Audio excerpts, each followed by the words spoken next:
أعوذ بالله من الشيطان الرجيم. بسم الله الرحمن الرحيم.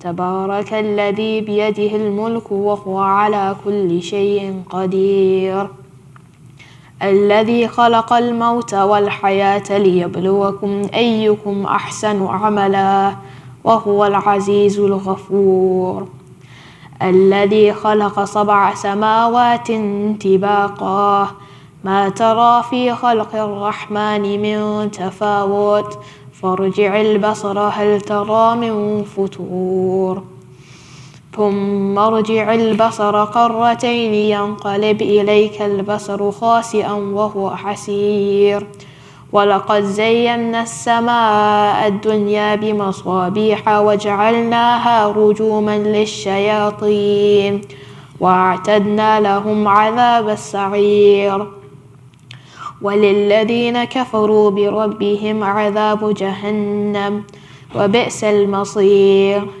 إذا ألقوا فيها سمعوا لها شهيقا وهي تفور تكاد تميز من الغيظ، كلما ألقي فيها فوج سألهم خزنتها ألم يأتكم نذير، قالوا بلى قد جاءنا نذير فكذبنا وقلنا ما نزل الله من شيء إن أنتم إلا في ضلال كبير، وقالوا لو كنا نسمع أو نعقل ما كنا في أصحاب السعير، فاعترفوا بذنبهم فسحقا لأصحاب السعير.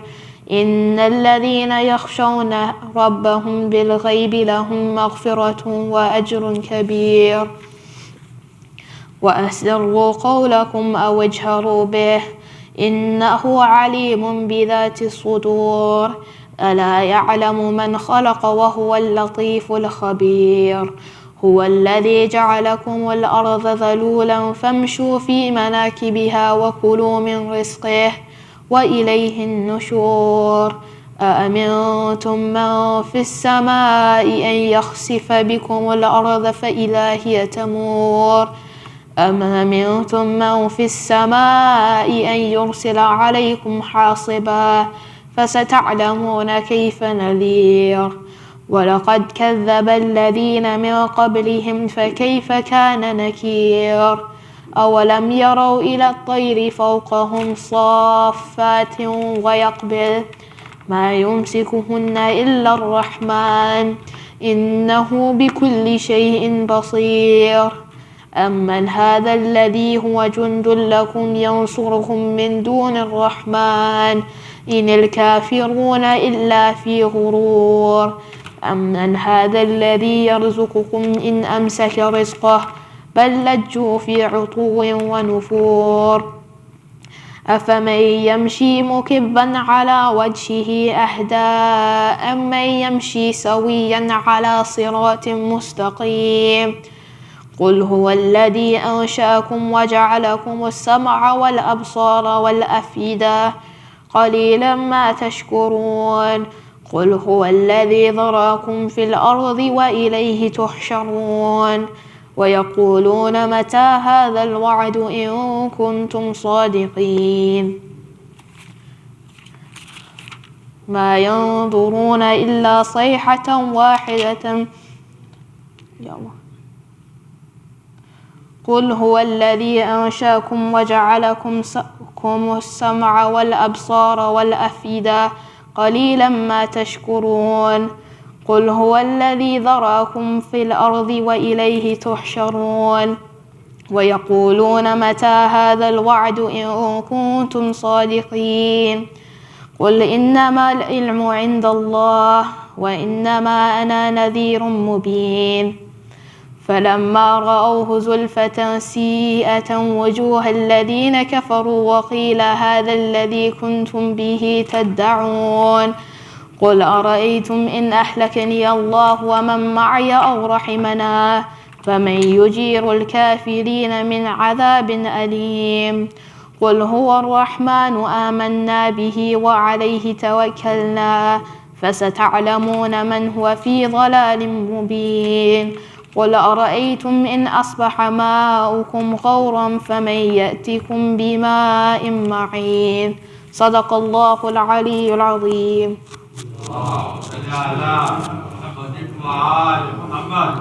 الفاتحة.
أعوذ بالله من الشيطان الرجيم بسم الله الرحمن الرحيم إن الله وملائكته يصلون على النبي يا أيها الذين آمنوا صلوا عليه وسلموا تسليما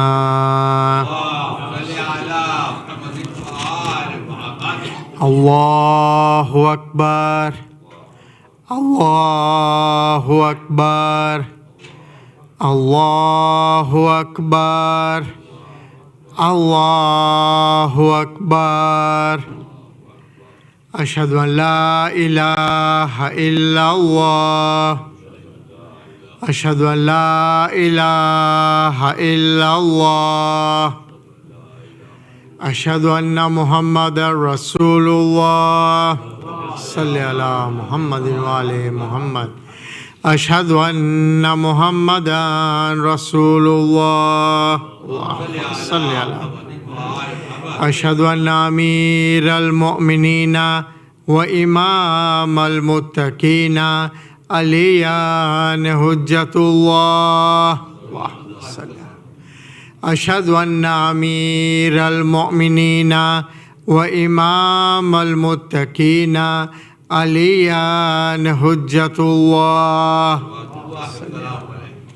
حي على الصلاة حي على الصلاة حي على الفلاح حي على الفلاح حي على خير الأمل حي على خير الأمل الله أكبر الله أكبر لا إله إلا الله لا إله إلا الله إن الله وملائكته يصلون على النبي يا أيها الذين آمنوا صلوا عليه وسلموا تسليما اللهم صل على محمد محمد عجل فرجه. أعوذ بالله السميع العليم من الشيطان اللعين الرجيم. بسم الله الرحمن الرحيم. الله أكبر الله أكبر. أشهد أن لا إله إلا الله أشهد أن لا إله إلا الله أشهد أن محمد رسول الله صلى الله عليه وآله وسلم أشهد أن محمد رسول الله صلى الله عليه وآله وسلم وأن عليا ولي الله عليه الصلاة والسلام. حي على الصلاة حي على الصلاة حي على الفلاح حي على الفلاح حي على خير العمل حي على خير العمل. قد قامت الصلاة قد قامت الصلاة. الله أكبر الله أكبر لا إله إلا الله. استغفر الله.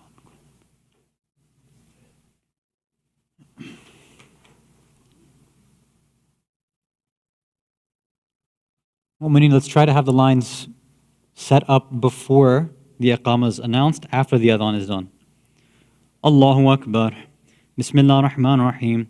Alhamdulillahi Rabbil Alameen. Ar-Rahman ar-Rahim. Maliki yawmiddin. Iyaka na'budu wa iyaka nasta'een. Ihdina as-sirata al-mustaqim. صراط الذين أنعمت عليهم غير المغضوب عليهم ولا الضالين. بسم الله الرحمن الرحيم. إنا أعطيناك الكوثر فصل لربك وانحر إن شانئك هو الأبتر. الله أكبر. سبحان ربي العظيم وبحمده. اللهم صل على محمد وآل محمد. سمع الله لمن حمد. الله أكبر. سبحان ربي الأعلى وبحمده.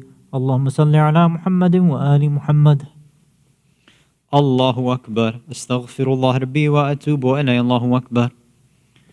سبحان ربي الأعلى وبحمده. اللهم صل على محمد وآل محمد. الله أكبر. بحول الله وقوته أقوم وأقعد. بسم الله الرحمن الرحيم. الحمد لله رب العالمين. الرحمن الرحيم. مالك يوم الدين. إياك نعبد وإياك نستعين. اهدنا الصراط المستقيم. صراط الذين أنعمت عليهم غير المغضوب عليهم ولا الضالين. بسم الله الرحمن الرحيم. قل هو الله أحد الله الصمد لم يلد ولم يولد ولم يكن له كفوا أحد. كذلك الله ربنا. الله أكبر. ربنا آتنا في الدنيا حسنة وفي الآخرة حسنة وقنا عذاب النار. الله أكبر. سبحان ربي العظيم وبحمده. اللهم صل على محمد وآل محمد. سمع له لمن حمد. الله أكبر. سبحان ربي الأعلى وبحمده. اللهم صل على محمد وآل محمد. الله أكبر. استغفر الله ربي وأتوب إليه. الله أكبر. سبحان ربي الأعلى وبحمده. اللهم صل على محمد وآل محمد. الله أكبر. الحمد لله. أشهد أن لا إله إلا الله وحده لا شريك له وأشهد أن محمدا عبده ورسوله. اللهم صل على محمد وآل محمد. بحول الله وقوته أقوم وأقعد.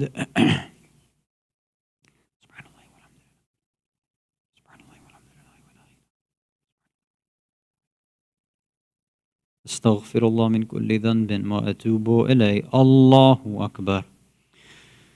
سبحان ربي العظيم وبحمده. اللهم صل على محمد وآل محمد وعجل فرجهم. سمع له لمن حمد. الله أكبر. سبحان ربي الأعلى وبحمده. اللهم صل على محمد وآل محمد. الله أكبر. استغفر الله ربي وأتوب إليه. الله أكبر. سبحان ربي الأعلى وبحمده. اللهم صل على محمد وآل محمد وعجل فرجهم يا لطيف ارحم عبدك الضعيف. الله أكبر. بسم الله وبالله والحمد لله. أشهد أن لا إله إلا الله وحده لا شريك له وأشهد أن محمدا عبده ورسوله. اللهم صل على محمد وآل محمد. السلام عليك أيها النبي ورحمة الله وبركاته. السلام علينا وعلى عباد الله الصالحين. السلام عليكم ورحمة الله وبركاته. الله أكبر. الله أكبر. الله أكبر. لا إله إلا الله. بسم الله الرحمن الرحيم. إن الله وملائكته يصلون على النبي يا أيها الذين آمنوا صلوا عليه وسلموا تسليما.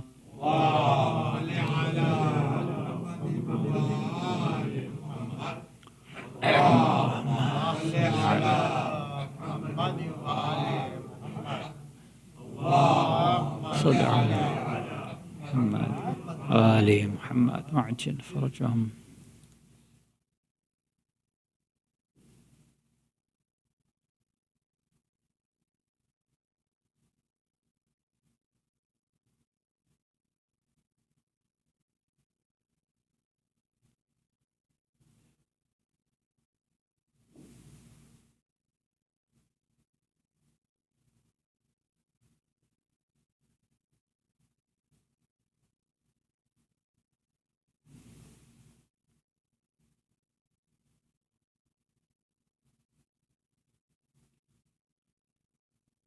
لا إله إلا الله. أعوذ بالله من الشيطان الرجيم. بسم الله الرحمن الرحيم.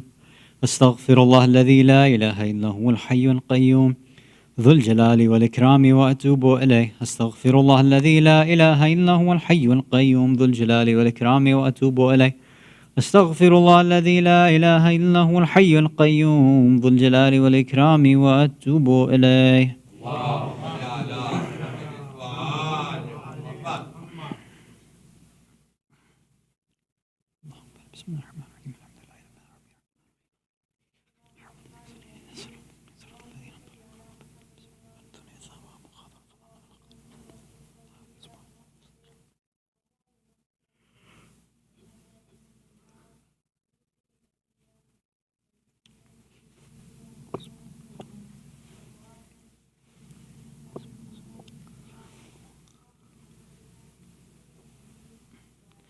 بسم الله الرحمن الرحيم الحمد لله رب العالمين الرحمن الرحيم مالك يوم الدين إياك نعبد وإياك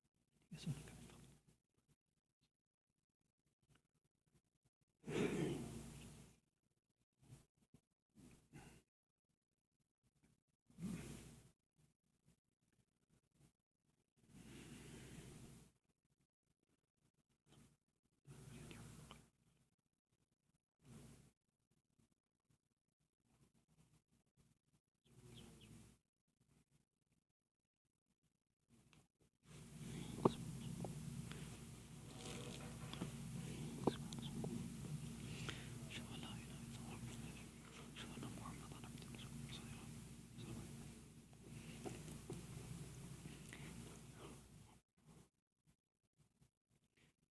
بسم الله الرحمن الرحيم الحمد لله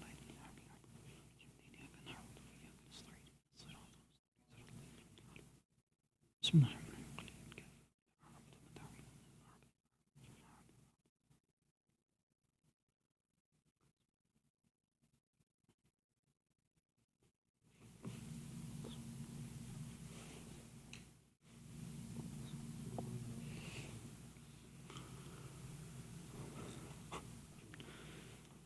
الرحمن الرحيم الحمد لله رب العالمين الرحمن الرحيم مالك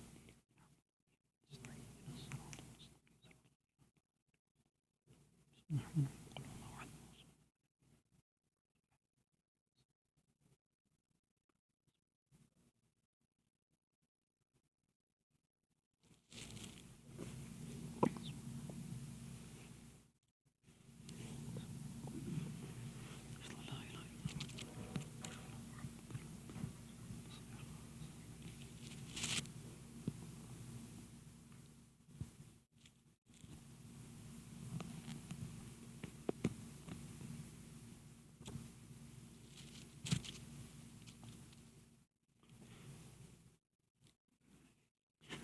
أعوذ بالله السميع العليم من الشيطان اللعين الرجيم بسم الله الرحمن الرحيم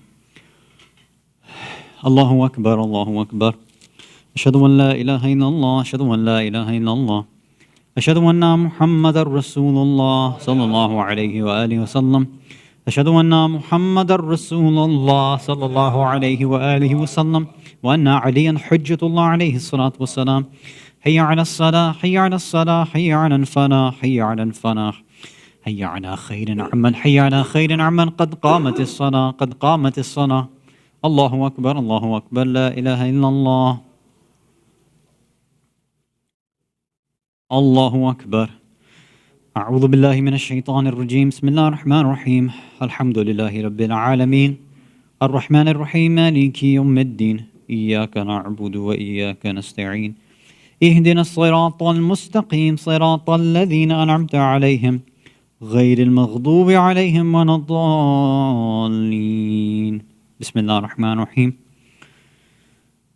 والعصر إن الإنسان لفي خسر إلا الذين آمنوا وعملوا الصالحات وتواصوا بالحق وتواصوا بالصبر الله أكبر سبحان ربي العظيم وبحمده اللهم صل على محمد وآل محمد سميع له لمن حمد الله أكبر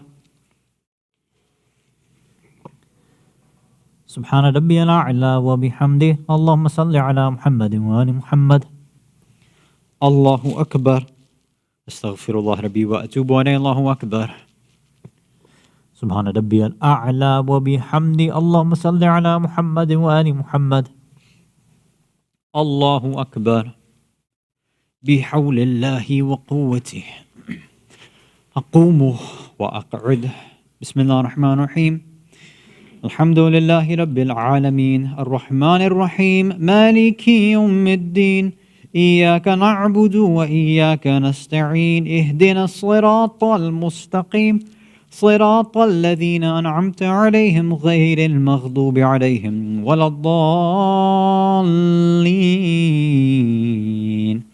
بسم الله الرحمن الرحيم قل هو الله أحد الله الصمد لم يلد ولم يولد ولم يكن له كفوا أحد كذلك الله ربنا الله أكبر ربنا لا تزغ قلوبنا بعد إذ هديتنا وهب لنا من لدنك رحمة إنك أنت الوهاب.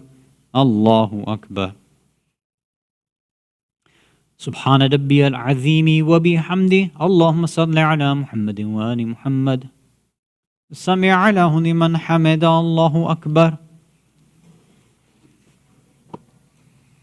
سبحان ربي الأعلى وبحمده. اللهم صل على محمد وآل محمد. الله أكبر. أستغفر الله ربي وأتوب إليه. الله أكبر. سبحان ربي الأعلى وبحمده. اللهم صل على محمد وآل محمد. الله أكبر. الحمد لله. أشهد أن لا إله إلا الله وحده لا شريك له وأشهد أن محمدا عبده ورسوله. اللهم صل على محمد وآل محمد. بحول الله وقوته أقوم وأقعد.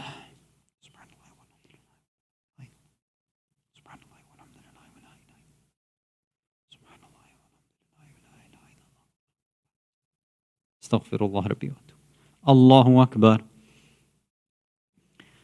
سبحان ربي العظيم وبحمده. اللهم صل على محمد وآل محمد. سمع له لمن حمد. الله أكبر. سبحان ربي الأعلى وبحمده. اللهم صل على محمد وآل محمد. الله أكبر. استغفر الله ربي وأتوب إليه. الله أكبر. سبحان ربي الأعلى وبحمده. اللهم صل على محمد وآل محمد. الله أكبر. بحول الله وقوته أقوم وأقعد.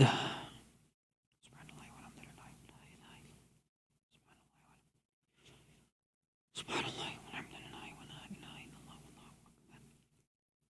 أستغفر الله من كل ذنب وأتوب إليه. الله أكبر. سبحان ربي العظيم وبحمده. اللهم صل على محمد وآل محمد وعجل فرجهم. سمع له لمن حمد. الله أكبر. سبحان ربي الأعلى وبحمده. اللهم صل على محمد وآل محمد. الله أكبر. استغفر الله ربي وأتوب إليه. الله أكبر. سبحان ربي الأعلى وبحمده. اللهم صل على محمد وآل محمد وعجل فرجهم. إلهي عظم الذنب من عبدك فليحسن العفو من عندك يا كريم. الله أكبر. بسم الله وبالله والحمد لله. أشهد أن لا إله إلا الله وحده لا شريك له وأشهد أن محمدا عبده ورسوله. اللهم صل على محمد وآل محمد. السلام عليك أيها النبي ورحمة الله وبركاته. السلام علينا وعلى عباد الله الصالحين. السلام عليكم ورحمة الله وبركاته. السلام عليكم. الله أكبر. الله أكبر. الله أكبر. لا إله إلا الله. بسم الله الرحمن الرحيم. إن الله وملائكته يصلون على النبي يا أيها الذين آمنوا صلوا عليه وسلموا تسليما.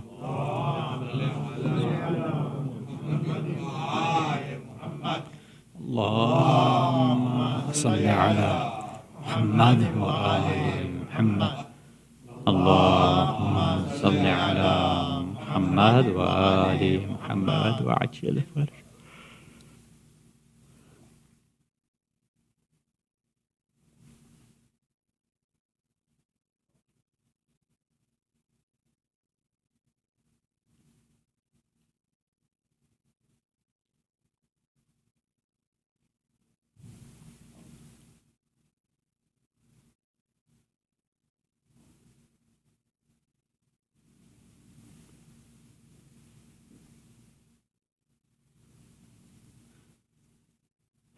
لا إله إلا الله. أعوذ بالله من الشيطان الرجيم. بسم الله الرحمن الرحيم. أستغفر الله الذي لا إله إلا هو الحي القيوم ذو الجلال والإكرام وأتوب إليه. أستغفر الله الذي لا إله إلا هو الحي القيوم ذو الجلال والإكرام وأتوب إليه. أستغفر الله الذي لا إله إلا هو الحي القيوم ذو الجلال والإكرام وأتوب إليه. اللهم صل على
بر محمد وآل محمد صلوات.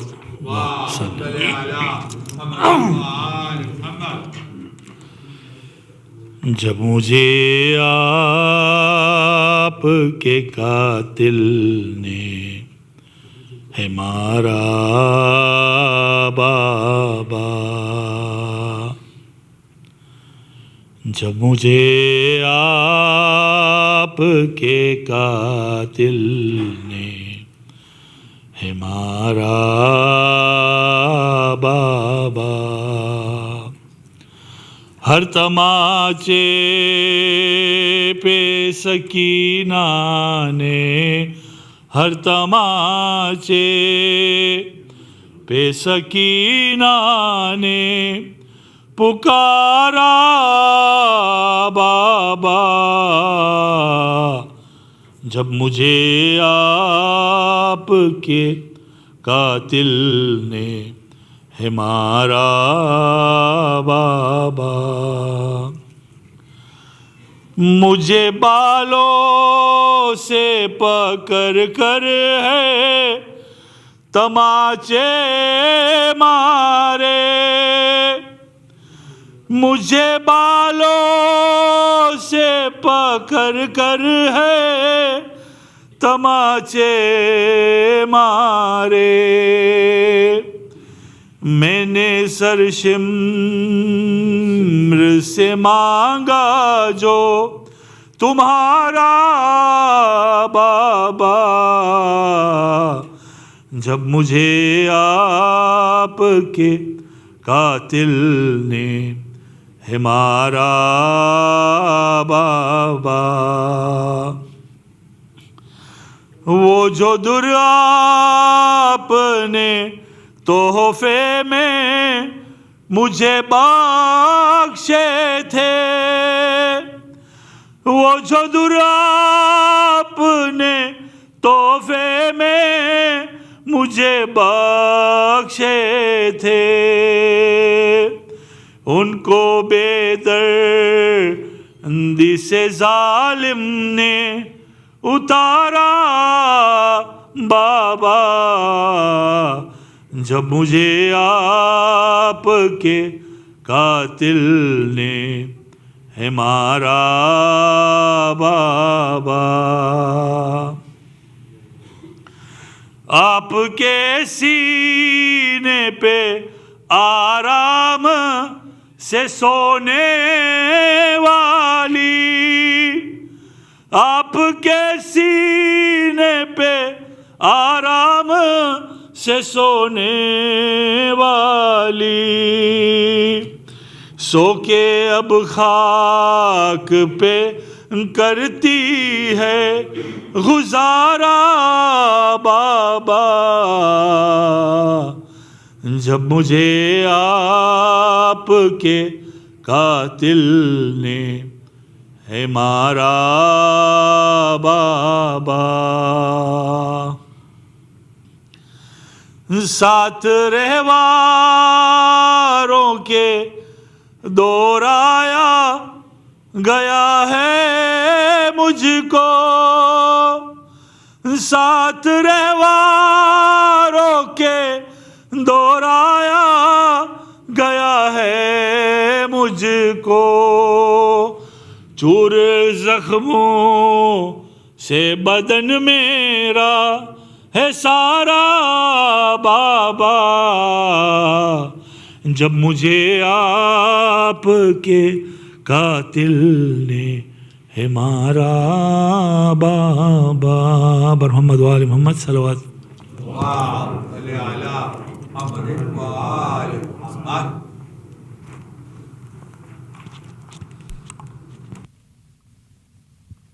صلوات علی محمد و آل محمد.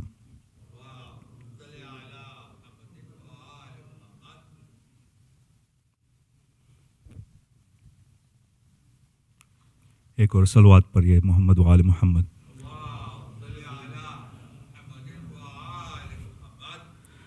سجاد رہائی پا کر بھی پردیس سے گھر کو آ کر بھی جب اشک بہاتے رہتے تھے، زینب سے دکھ دیکھے نہ گئے۔ ایک روز تڑپ کر یہ پوچھا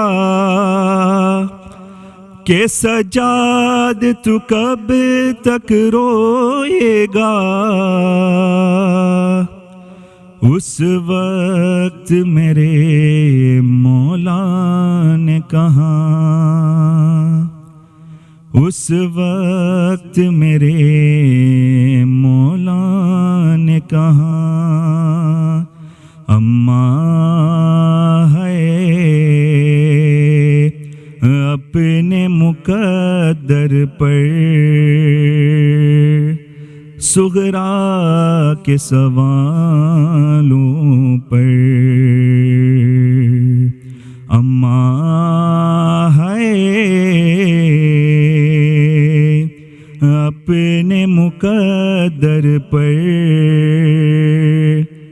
صغرا کے سوالوں پر، کیوں نہ روئے سجاد،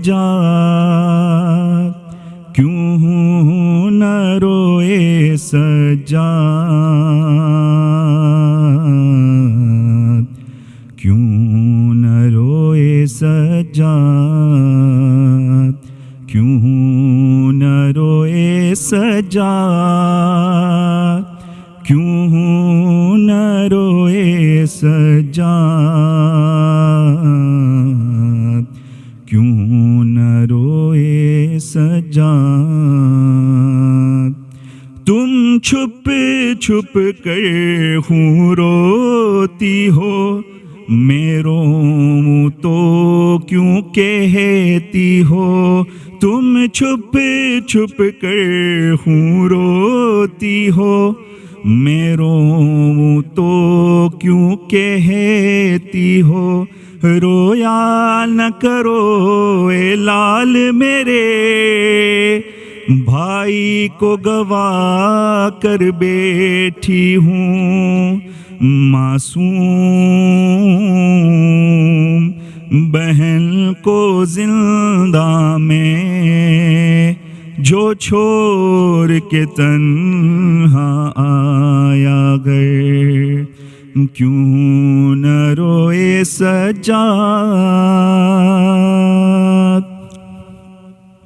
نیزے سے گرا عباس کا سر، میں دیکھ چکا ہوں وہ منظر، دربار میں کیوں مر نہ گیا؟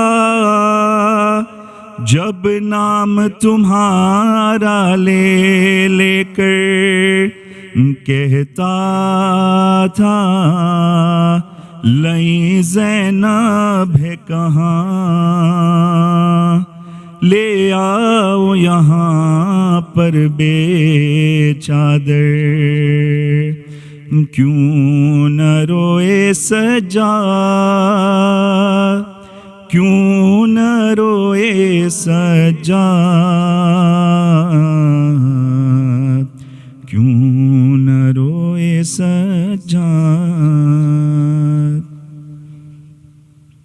سب قتل ہوئے میں زندہ تھا، بیمار سہی لڑ سکتا تھا، شرمندہ ہوں میں اصغر سے، وہ تیر ستم سے لڑ تو گیا، وہ تیر میرے کیوں کر نہ لگا، جس تیر سے غائل تھا اصغر، کیوں نہ روئے سجاد، کیوں نہ روئے سجاد،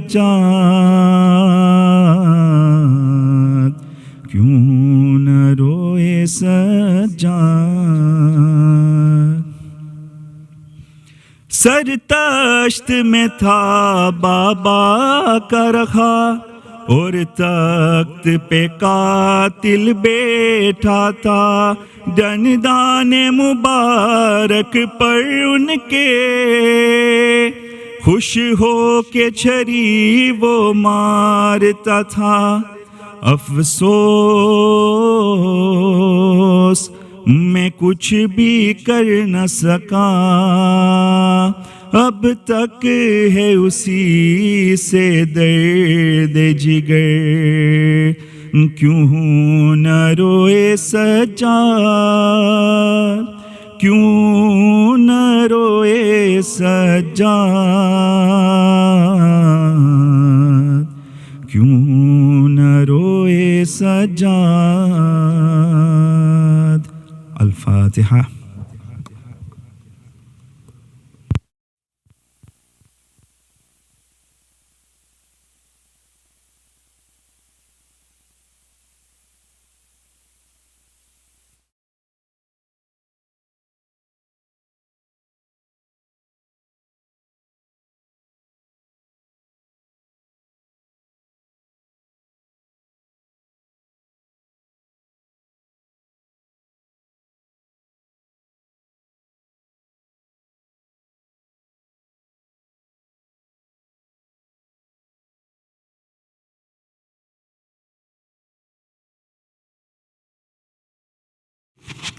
Bismillah ar-Rahman ar-Rahim. Sayyid Hasan RIzvi, respected elders, dearest brothers and sisters in Iman, Assalamu alaikum jamia wa rahmatullahi wa barakatuh.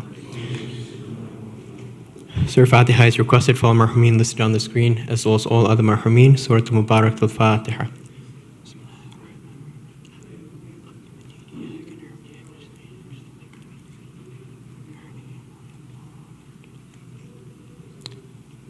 Dua Shafai Maries is requested for all those in need here and elsewhere, as well as those listed on the screen. Let us recite together. Bismillahir Rahmanir Rahim. Amma yujibu al-mustarra idha da'ahu wa yakhshifu as-su'. Amma yujibu al-mustarra idha da'ahu wa yakhshifu as-su'. أما يجيب المضطر إذا دعاه ويكشف السوء أما يجيب المضطر إذا دعاه ويكشف السوء أما يجيب المضطر إذا دعاه ويكشف السوء. Ya Allah. Let us now invite Sayyid Hasan RIzvi to please come forward for tonight's Majlis. By Muhammad wa Muhammad Salaat.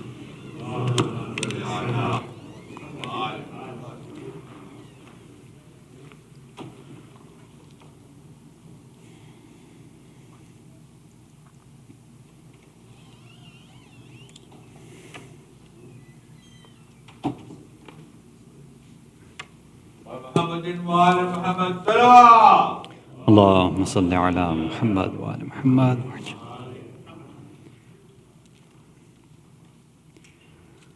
أعوذ بالله السميع العليم من الشيطان اللعين الرجيم. بسم الله الرحمن الرحيم وبه نستعين. لا حول ولا قوة إلا بالله العلي العظيم والحمد لله رب العالمين والصلاة والسلام على أشرف الأنبياء والمرسلين بالقاسم المصطفى محمد. ثم الصلاة والسلام والتحية والإكرام على أهل بيته الطيبين الطاهرين المعصومين المظلومين ولعنة الله على أعدائهم أجمعين من الأولين والآخرين إلى قيام يوم الدين. أما بعد. صلوات على محمد وآل محمد. Mu'mineen, mu'minat, brothers and sisters in Islam and Iman, Assalamu alaikum wa rahmatullahi wa barakatuh. We are continuing our series of a commentary on the khutbah of Kulthum bint Ali in Kufa. We started last week, or last session, we talked about the opening statements that she makes when she addresses the people of Kufa. Right away, she tries to incite a sense of shame in them. Right? She starts off on a sort of negative note.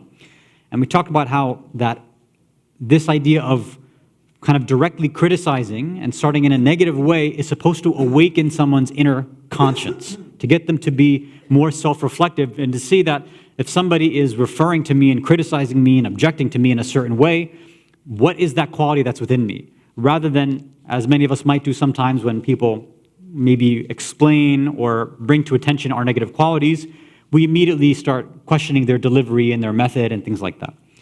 The other point that we talked about was in regards to the idea of khidlan. And she said that, you have done khidlan of Hussein, meaning you have betrayed him. And we talked a little bit about that idea of betrayal, what it entails, and how this has been a trait that has been happening from the time of Rasulullah sallallahu alaihi wasallam.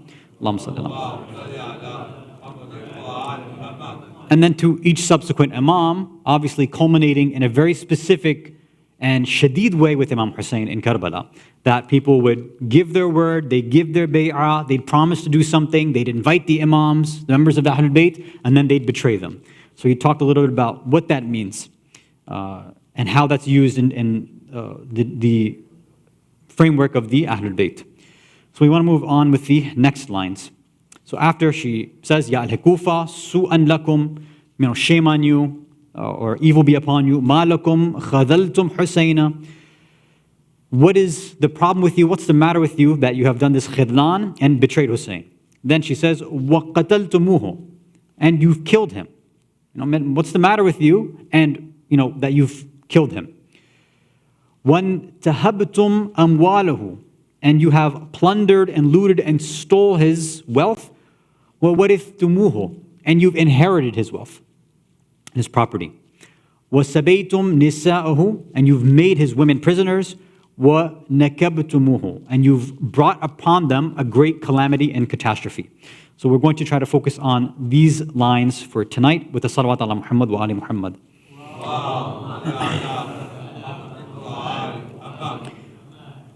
So immediately after mentioning the fact that they have betrayed the Imam, which nobody there can deny, she immediately says, and you have killed him.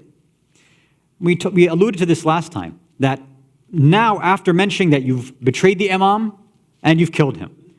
Now, the idea, the link that's supposed to be made over here is that, look, not everybody was there in the battlefield that she's addressing. The army that was there, yes, they were the ones actively fighting against the army of Imam Hussein or the family of Imam Hussein. But not everybody that is there that she's addressing in Kufa that is surrounding them right now, not all of them were there on the battlefield. Perhaps the idea that she's trying to get across is that when you do khidlan, when you go back on your word, when you betray anyone, especially the Ahlul Bayt, you are responsible. This burden, this sin, this guna is on your shoulders now.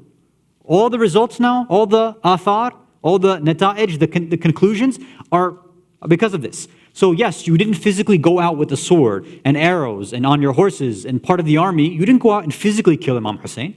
But with this betrayal, all of these things, including the death of Imam Hussein, the shahada of him, is on your shoulders too because of what you've done. So don't think that, because many of them might have said, well, at least I wasn't there. Which sometimes, we do in terms of our own guna and sin too. Other people, we see some of the guna, Marsiya and sin that they're involved in. Well, at least I'm not as bad as that. This idea of putting sins on a hierarchy. Well, we don't know anybody else's situation. We don't know what has led them up to that. All we know is the fact that I'm sinning, I'm doing something. I have made a commitment to Allah. The fact that I take my shahada, I recite the shahada, I say to Allah that I'm trying to follow your sharia. But we betray Allah every single day, every time we sin. So we are in our constant act of betrayal as well. And what that leads to, if there's going to be results from that, then you and I are also responsible for this. So she says, look, this shahada is the utmost of it. But she continues. She says, وَأَنْ تَهَبْتُمْ أَمْوَالُهُ. Not only have you killed him, but you have plundered, looted, and stolen his wealth as well, his property. Now again, they weren't there on the battlefield. It was those enemy soldiers who went and violently looted the body of Imam Hussein and some of the other Shohada. So how are they being accused of something like that? Well, there's a few different ways we can look at it. But first thing, we have to look at this word that's being used here. So the verb she's using is وَانْتَهَبْتُمْ. So intihab is coming from nahab or nuhab.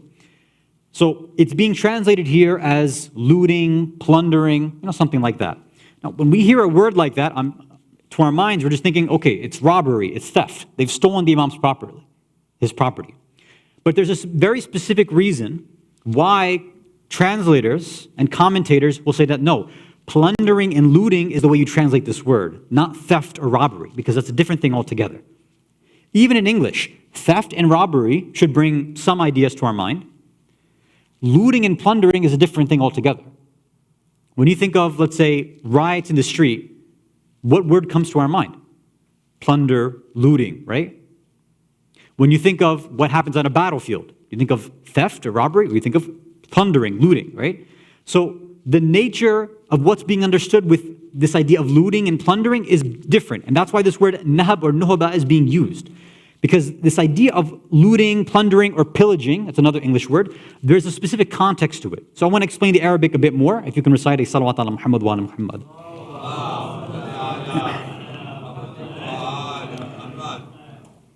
So the easiest way to translate this word nahaba is with, just by saying it means plundering or looting. If we go deeper into it, the word nahaba is also used in terms of, in some classical context, it's also used for when a horse gallops. So Arabs, classically, or even in poetry, when they want to say that this horse ran a lap or ran to a certain destination and it galloped really fast, they'd use the same verb, nahaba. You say, okay, well, what does that have to do with plundering and looting? How do you get from this idea of running or galloping fast, a horse galloping fast, to this idea of looting and plundering? So even in English, let me explain it a bit more. Some of the, let's say, other words we would use metaphorically or allegorically if we're talking about something done with speed.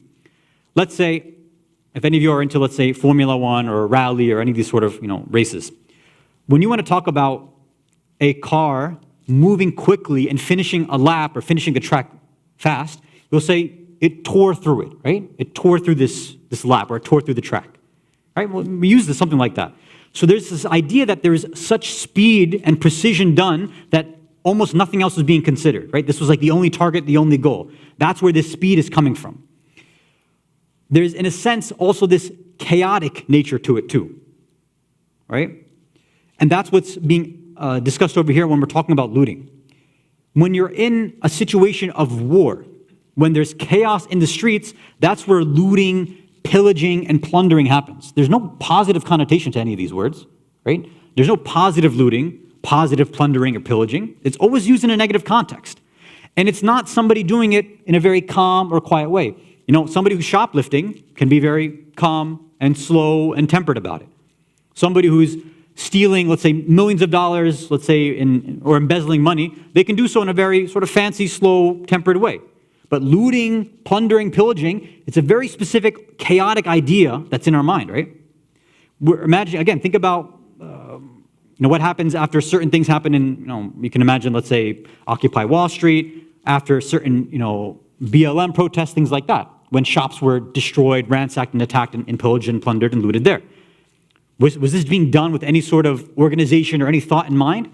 No, people just grabbed rocks, they threw, broke windows, ran inside, took stuff, they left, that's it. There's no thinking involved. So the sort of connection here is that these individuals, different than a thief or a robber who has some sort of thinking behind what they're doing, like, okay, let me plan this robbery out, right? You guys have seen heist movies. There's usually a whole planning process, right? It's like, I don't know, the first third of the movie is planning and making sure that they take care of everything. When you're plundering or pillaging or looting, there's no thought there anymore. You're just running in like an animal, grabbing what you want, and that's it. So this idea, this connection between this is this. These individuals are running, grabbing stuff like animals with full speed, with no concern for anybody or anything else. And that's exactly what happened in the battlefield of Karbala. They were fighting amongst one another, pushing each other aside, grabbing everything that was there. That's why even in our riwayat, Imam Hussein, alayhi salatu wassalam, Allahumma salli ala Muhammad wa ala. Even it didn't occur to him that these individuals could be so low that they would start acting like animals. He knew that, look, they're probably going to rob us of our property. He had that idea, but that's why many narrations say before he goes out, he starts to tear his clothes a little bit. He says, if I tear them, If I damage them, then maybe they'll leave my body alone, and they'll leave my clones alone on the day after they kill me. And we know that doesn't happen. They leave his body there, take everything. This is the mindset that they were in. They were animals. So this is why this word nahaba is being used. That she's saying you were like animals. You just jumped on top of his on top of his body. You took everything there. So much so that you ripped the earrings off of a young girl's ears too. There's nothing rational about this. There's nothing human about this. So this is a whole different level that she's trying to allude to. Even think about when we see these videos of people on Black Friday. Do you see any human beings there? People just sitting there very calmly in line? No. They turn into animals just for, that one day, especially when it's early in the morning or those few sort of hours. People just run in, they fight one another, all for, we would say they're fake discounts. Some of them not even actual discounts, right? They hike up the price, but that's what happens to people. All akhlaq, all sense of rationality, anything that they had before, and for the Muslims at least, all sense of Islam is down the drain. There's nothing there except just this property. Now we're saying, okay, but why is she saying that to all the Kufans? Because not all of them are like that. Well, remember, she's saying that because of your betrayal, number one, you are also responsible for those soldiers for what they've done to the Ahlul Bayt, to the body of Imam Hussein, and to the women and children and all the property that was stolen from them. But more so, she adds in this second condition, which I think illustrates it even more in terms of their spiritual disease. She says, وَانْتَهَبْتُمْ أَمْوَالَهُ, that you've plundered and looted his amwal, and وَوَرِثْتُمُوهُ, and you've inherited it. Why would she's using the word waritha, right? Like from this, the idea of being a warith. Why would she use this word that you've inherited that? It doesn't make sense. Well, let me explain a bit. If you can recite Salawat ala Muhammad wa ala Muhammad.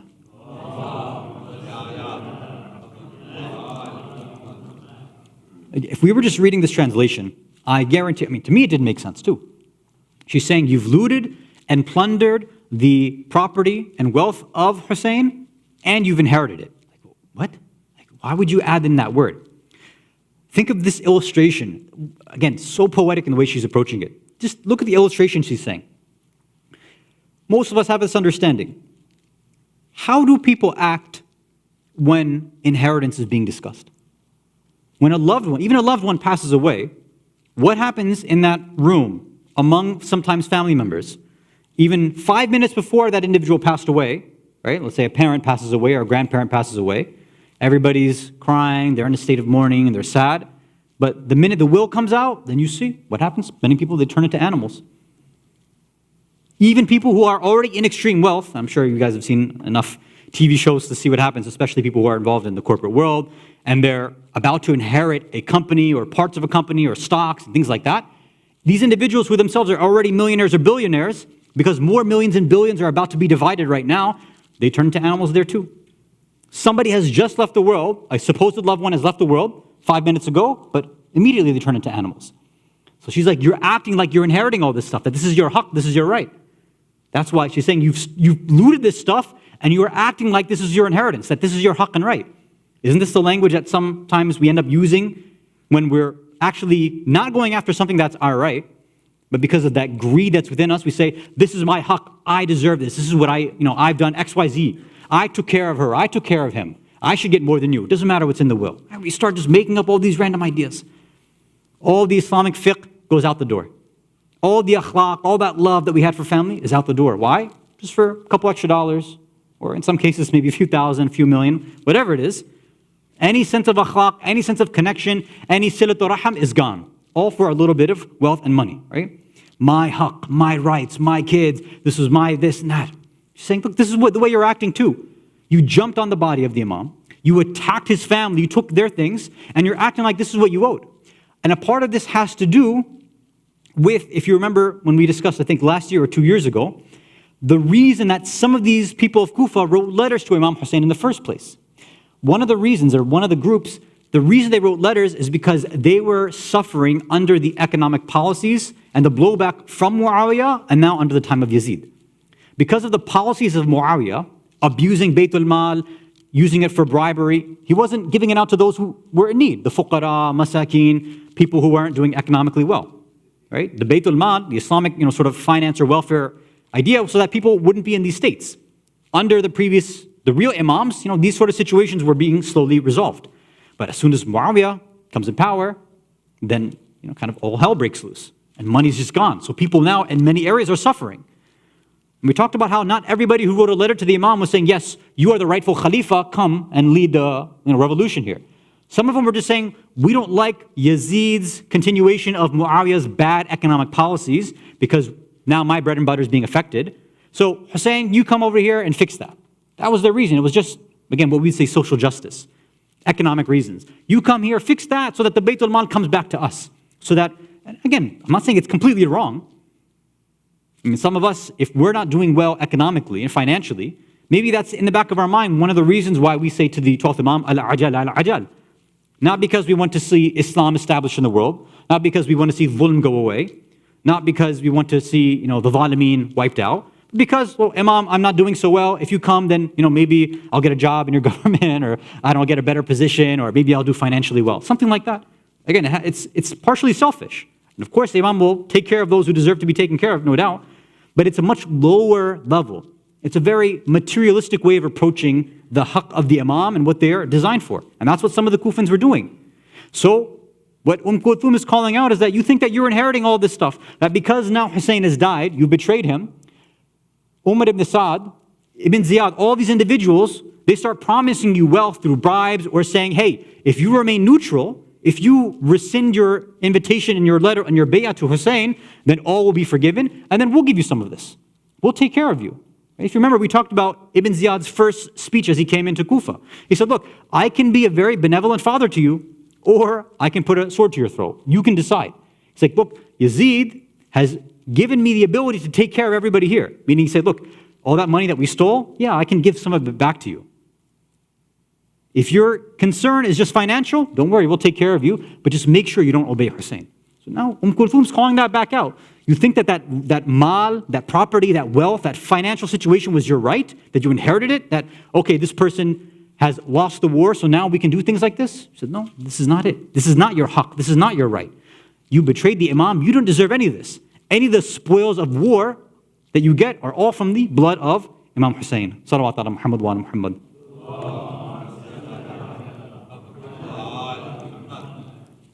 What is this deeper spiritual disease that she's actually referring to? And this is something that we probably haven't heard or discussed, a lot in terms of the akhlaqi implications. So there's one akhlaqi trait that you and I are familiar with, which is bukhl, right? Being stingy. Somebody who's bakhil is somebody who's stingy, right? They keep things to themselves. They don't like donating. They don't like helping people out. They're very, they're penny pinchers. Tight-fisted, we say, right? Like they're never going to give anything out. Never going to help anybody else, even if they have extra. They'll rationalize to themselves why they're not going to give anybody anything ever. There's actually a trait that is more shadid and worse than bukhl. It's a type of bukhl that's actually worse than this. It's addressed in the Quran, and it's also addressed by the Ahlul Bayt. Let's start with the Quran first. It comes in Surah Al-Hashr, Surah 59, Ayah 9. Allah says there, Bismillah ar-Rahman ar-Rahim, وَمَن يُوقَ شُحَّ نَفْسِ فَأُولَٰئِكَ هُمُ الْمُفْلِحُونَ. Whoever is protected from the shuh, this stinginess of their nafs, of their soul, أُولَٰئِكَ هُمُ الْمُفْلِحُونَ. These are the ones who are going to attain falah and be successful. Like, okay, what is this shuh? So it's being translated here as stingy, but it's not the same as bukhl. And remember, we've talked about this enough, as a reminder, two words in Arabic are always going to have different meanings. If you see a similar or the same translation in English for two different Arabic words, then somebody has missed the plot for the concept in Arabic. There's a difference between bukhl and shuh. There's a difference between being a bakhil and being a shahih. And this has been explained by Imam Ja'far as-Sadiq alayhi salatu wasalam.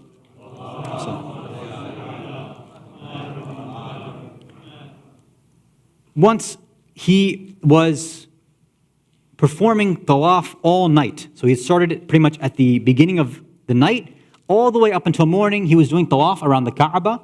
And the Rawi, the narrator, says, the only dua that I heard the Imam saying this whole night was, Allahumma qinni shuha nafsi. Allah protect me from this shuh, this special kind of, or very shadid and difficult and harsh type of stinginess of my nafs. Right? So this Rawi, he's there with the Imam, he hears them. He says, are you not going to recite any other dua besides this, the whole night and morning? Like, is that all you're reciting around the tawaf? And the Imam is basically replying that if only you understood what this shuh actually is. It says, وَأَيُّ شَيْءٍ أَشَدُّ مِنْ شُحِّ نَفْسٍ. And which thing is more shadid and worse than this shuh nafs, than this super sort of stinginess of the nafs? And then he says, إِنَّ اللَّهَ يَقُولُ, and he quotes this end of the ayah that we just quoted in Surah Hashr. In another hadith, one of the companions, Fudail, he asked Fudail, he says, Fudail, do you know what a shahih is? Somebody who has this quality. Do you know what it is? And then so Fudail, because maybe just like us, he's like, oh, it means being bakhil, being stingy, right? He says, no, these are completely different concepts. Let me explain for you. He says, ashuh ashaddu min al-bukhl. Shuh, this special or more extreme kind of stinginess, is worse than real or simple kind of stinginess and bukhl. So I'm going to translate shuh as a greedy stinginess. That's the way the Imam starts to explain. He says here, إِنَّ الْبَخِيلِ يَبْخُلُ بِمَا فِي يَدِي. So a bakhil, a simple kind of stingy person, they're just stingy and miserly in terms of what's in their own hand, what they have, their property, their wealth. That's it. What I have, I'm going to be stingy with that. That's what a bakhil person is. That's what bukhl is. You're stingy with your own property. وَالشَّحِيح, this person who has this quality of shuh, this greedy stinginess, يَشُحُ عَلَى مَا فِي أَيْدِ النَّاسِ وَعَلَى مَا فِي يَدِهِ. He says, this person who has shuh, this shahih, his stinginess is not just in what's his own hands, but in regards to what's in other people's hands too. His stinginess extends to other people as well, and what's in their hands, with their property too. حتى لا يرى في أيدي الناس شيئا إلا تمنى أن يكون له بالحل والحرام. And it gets to such a degree that this person sees all the other property and wealth that's in somebody else's hands, and he's like, I gotta have that too, and I'm gonna get that, whether it's through halal ways or haram ways. I have to have that. So it's this stinginess, meaning I'm not gonna spend my own stuff, and I see somebody else having it, they don't deserve to have it, and I need to get it, so there's a greed accompanied with it as well, and I'm gonna do whatever it takes to go and get that. Because I think I deserve it and I have the right to have that. Why does this person have that? La yashba'u, this person never becomes, and he never gets full, he never gets satiated. Meaning he's greedy. Wala yantafi'u bima razaqahu Allah. Whatever rizq Allah gives him, he's never satisfied with it. He's like, he's never going to benefit from it. Because this person, we're always looking for more and more and more. What's in our hands, we're not going to give it out. That's bukhl. But then we see what's in other people's hands. We say, no, I have to have that too. And that person can't have that. And I'm greedy for it. I want more. And then I'm going to get to such an extent.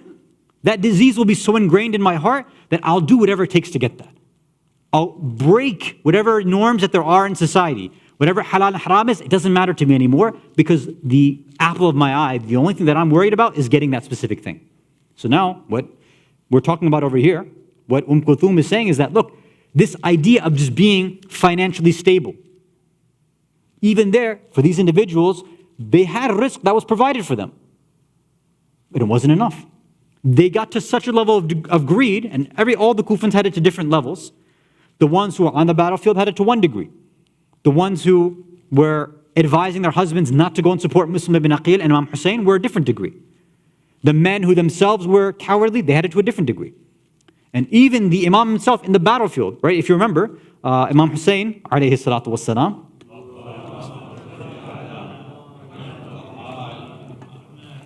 he alludes to this on the battlefield for that higher level of it, when he's talking to the Kufans and he's having that final conversation and that debate. Why are you fighting? Don't you know my ancestry? Don't you know what family I'm a part of? Why are you killing me? And they sort of mentioned that, well, because we hate your father, right? That's one of the main reasons, because they hated Ali ibn Abi Talib.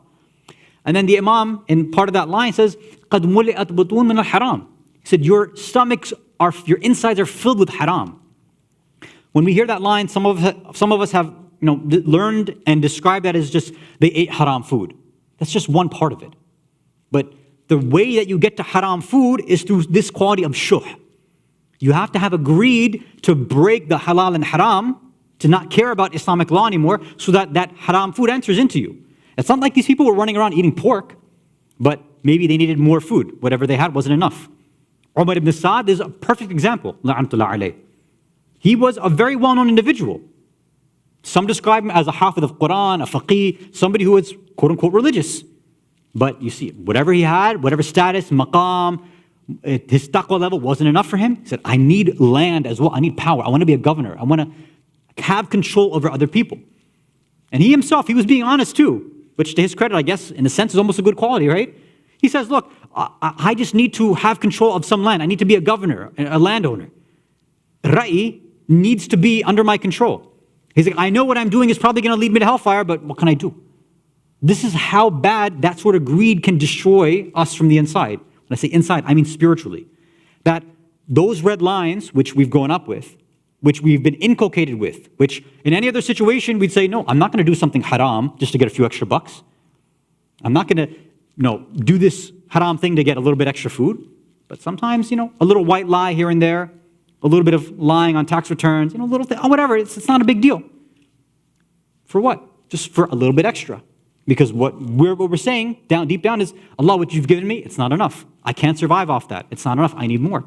So that line gets there and starts to break little by little, slippery slope. Do you think that these Ahl Kufa were just made overnight? No. Slippery slope. One little sin after one little sin. Those red lines became shattered and broken. And that's why Kulthum and the rest are saying, look, this was your traits that you've been passed down because of what your forefathers were doing as well. You've inherited some of this stuff and then you never fought against it. You never tried to break out of this. So she is calling them out saying, this inheritance that you've had, you think that you've inherited the property of the Imam. You think that that's your right. And in fact, what you've inherited are these spiritual diseases. By thinking this whole world belongs to you. That you can do whatever you want and get away with it. That you can just sit around, cry for the Imam and there's not going to be any repercussions. That you can do this haram stuff. You can go out and kill the Imam, betray him, and then think that your tears and sadness and crying, offering the Ahlul Bayt food and water, giving them clothing to cover themselves, you think that's going to make up for it? And they're saying, no, this doesn't make up for it. No amount that you're going to do now is going to make up for it. You've dug yourself too deep now. Right? This was the thing. And we hope that we don't have a issue like this in our lives. Salawat ala Muhammad wa ala Muhammad.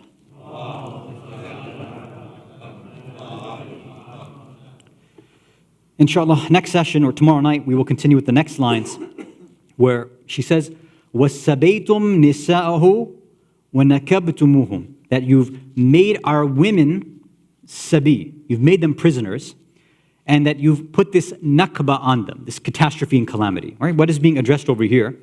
And what does this idea of being a sabi or saba, of being imprisoned, is there a specific reason why she used this word versus another word that we might know like asir or asiran or asara, which we're usually used to? Is there something specific about this word that she used that may be speaking to something that's a bit deeper? Salawat ala Muhammad wa ala Muhammad.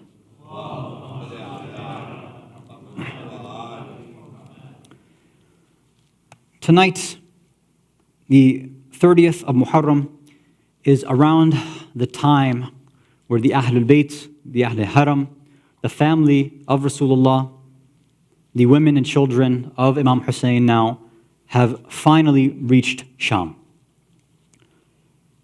And as much as we've discussed and we hear the masa'ib and the difficulties of Karbala and of Kufa, nothing prepares us for the difficulties and the masa'ib and the trials and tribulations and the stories that happen in Sham. And this is why just this one hadith from Imam Sajjad, every time we hear this hadith, is enough to break our hearts. When he's asked, and he's asked by people, what is so difficult? What was so difficult? What was the hardest part of all of this, of your journey? Many people might have thought that, no, being in the battlefield, seeing his father on the battlefield in such a state, seeing his brothers in this way, seeing the women treated a certain way, maybe he would have described that in Karbala, or maybe he would have described Kufa that way. But the Imam says, no, Asham, Asham, Asham. And there's no way you and I can fathom this. And may Allah grant us the tawfiq of doing the ziyarah of Sham. Because going through Karbala is one thing. Yes, there's some connection that's there. When we go and we're in that land, when we go and our eyes hit the river of Furat, or that Nahr al-Qama, these specific areas, our heart breaks when we see that because everything that happens there comes back to us.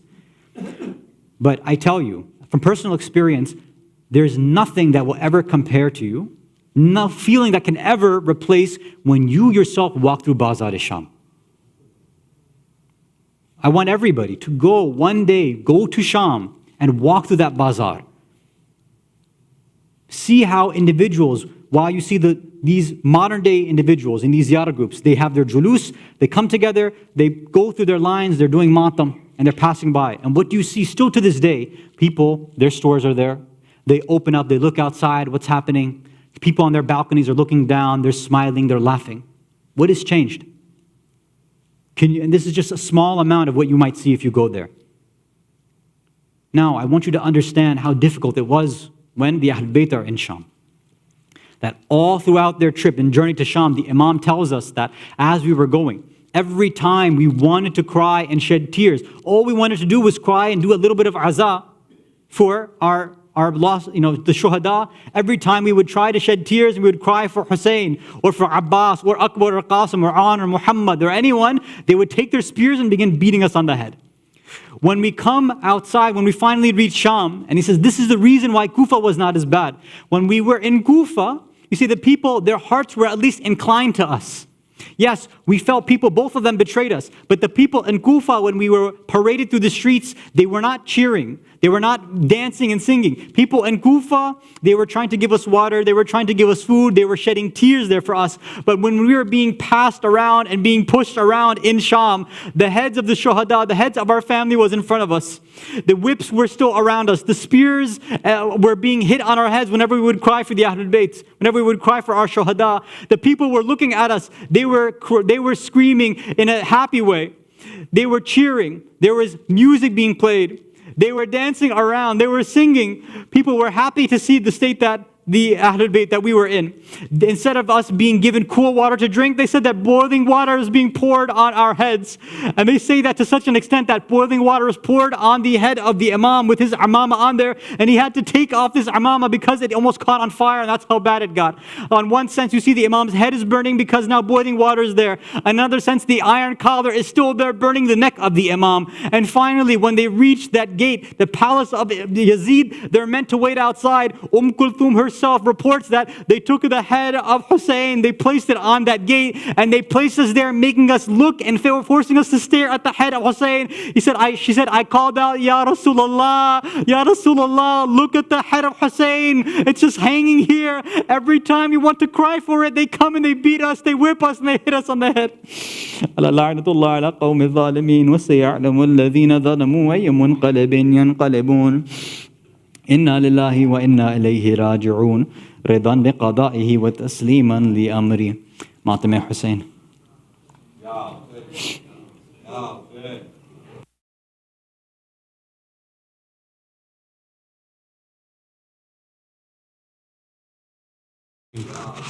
Ya Hussein.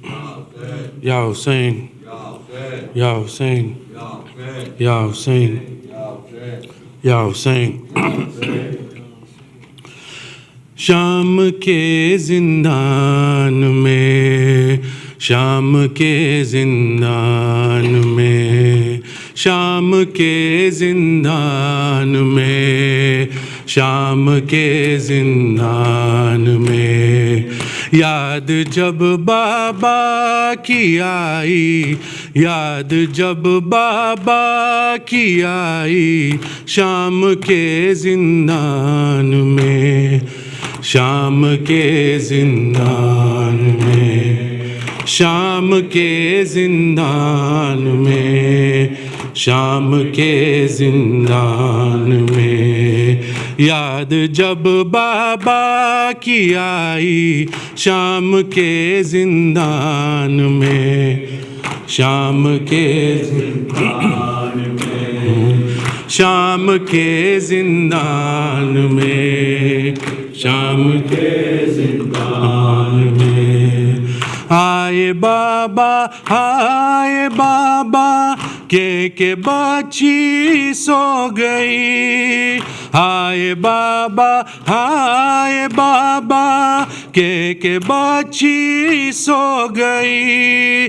نہ صداروں نے کیائی نہ صداروں نے کیائی شام کے زندان میں شام کے زندان میں شام کے زندان میں شام کے زندان میں. یاد جب بابا کی آئی شام کے زندان میں شام کے زندان میں شام کے زندان میں شام کے زندان میں.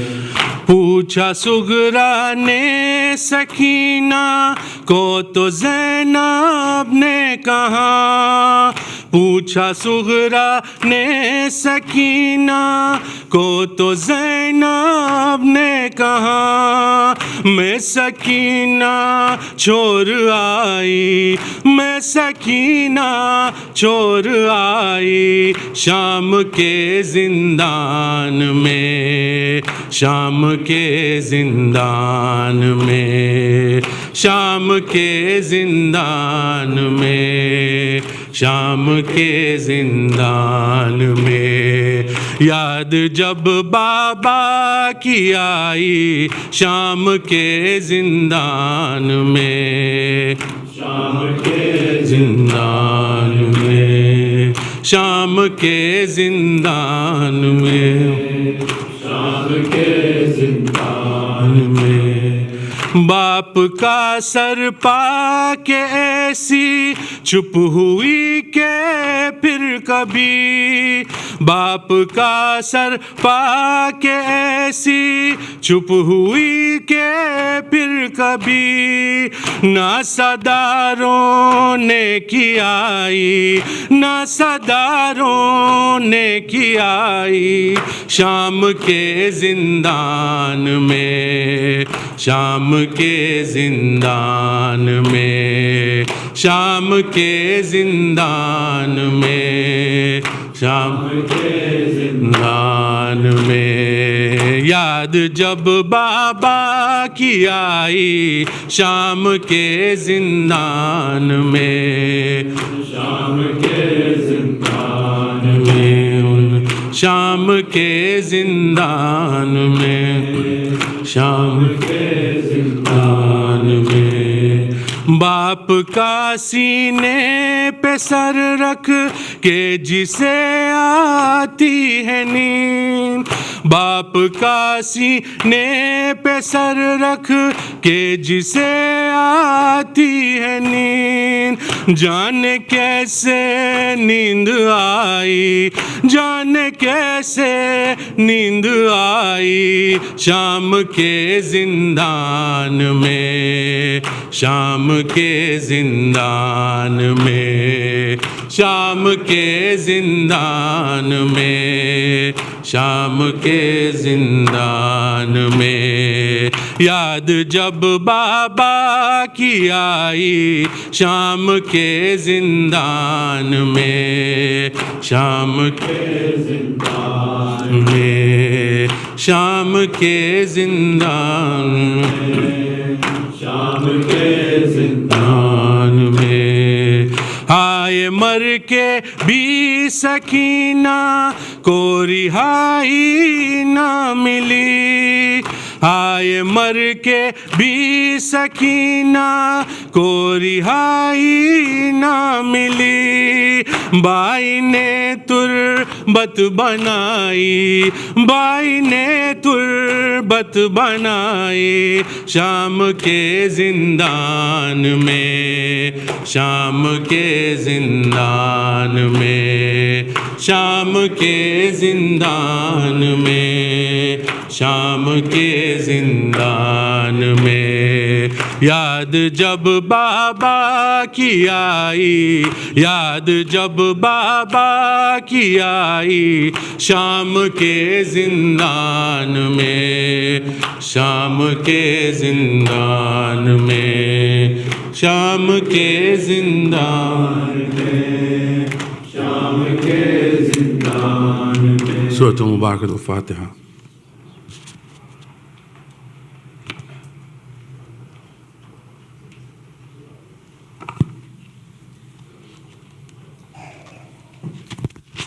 السلام عليك يا رسول الله، السلام عليك يا أمير المؤمنين، السلام عليك يا فاطمة الزهراء، السلام عليك يا خديجة الكبرى، السلام عليك يا حسن المجتبى، السلام عليك يا أبا عبد الله الحسين، وعلى 9 المعصومين من ذريتك، علي بن الحسين ومحمد بن علي وجعفر بن محمد وموسى بن جعفر وعلي بن موسى ومحمد بن علي وعلي بن محمد والحسن بن علي والحجة بن الحسن، عجل الله فرجه وسهل الله مخرجه وظهورك. والسلام عليكم ورحمة الله وبركاته.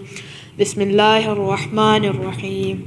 اللهم لوليك الحجة بن الحسن صلواتك عليه وعلى آبائه في هذه الساعة وفي كل ساعة وليا وحافظا وقائدا وناصرا ودليلا وعينا حتى تسكنه أرضك ترعى وتمتعه فيها طويلا برحمتك يا أرحم الراحمين.